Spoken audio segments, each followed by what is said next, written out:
Hello and welcome to another edition of Toys from the Attic. For today's episode, I thought we'd be taking a look at X-Men's and Toy Biz's Beast action figure. So without further ado, let's take a closer look at this guy.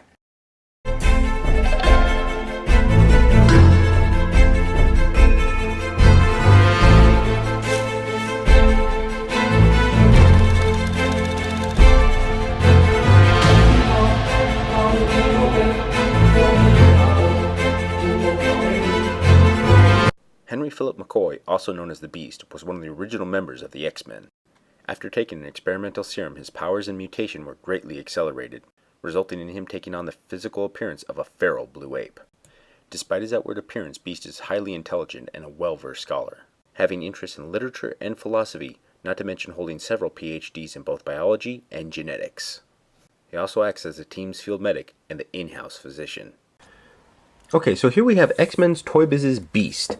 Now, for a lot of you who remember the old 90s cartoon, you remember that Beast was one of the main characters in the X-Men cartoon. However, he wasn't shown all that much in the first season. As a matter of fact, I think he was in jail for most of that one, which was kind of a shame, because he was a cool character, and that's pretty much why I wanted the figure. I remember when I saw him on the back of the boxes, I was like really overjoyed. I was like, oh cool, there's Beast. I definitely want him in the collection, because he was the smart guy, kind of the tech head of one of the tech heads of the group, and just he talked with such an elegant manner, despite his overall beastly appearance. His head sculpt is actually also pretty spot on as far as the cartoon goes. I mean, you can't really mess that up too much. He has that large, prominent chin, the little fangs, and the Wolverine style haircut, which they actually did comment on in one episode. His muscle sculpt is pretty good. I mean, it's standard for most Toy Biz action figures of that time, where it's really overly muscled, and that was also kind of the look they had in the 90s. His articulation is kind of limited. I mean, his arms can only move up and down, his elbows can only move, and his head can only pivot side to side, and his legs can only move up. And you can see his ankles and his legs right here. That also goes in with his gimmick. Back then, our toys didn't have too much articulation, and we were kind of okay with it. We were more rough, and you'd have these guys smack into each other all the time, and it was more playability as opposed to posability. That's a pretty good thing. Anyways, as far as his gimmick goes, as I've told you guys before, I'm not really big fan of gimmicks on action figures, just because I feel it takes away or it limits the toy in some way. However, his is one that I haven't actually seen done before, and it's one that I always thought was pretty interesting. He has these little springs in his legs, so you can see his legs will automatically snap back up, and the same thing with his ankles. They'll automatically snap back into place. Now, you would think that this is some sort of kicking motion, but no. He has this little switch on the back here, and the idea was, let me see if I could do this, because it was always kind of hard to pull off. You'd hold him down like this, and I guess you just,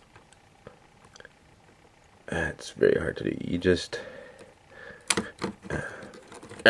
move the switch back. He's supposed to flip.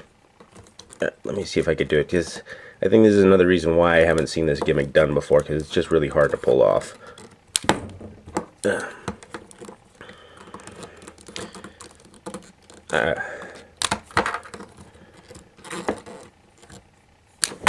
There we go.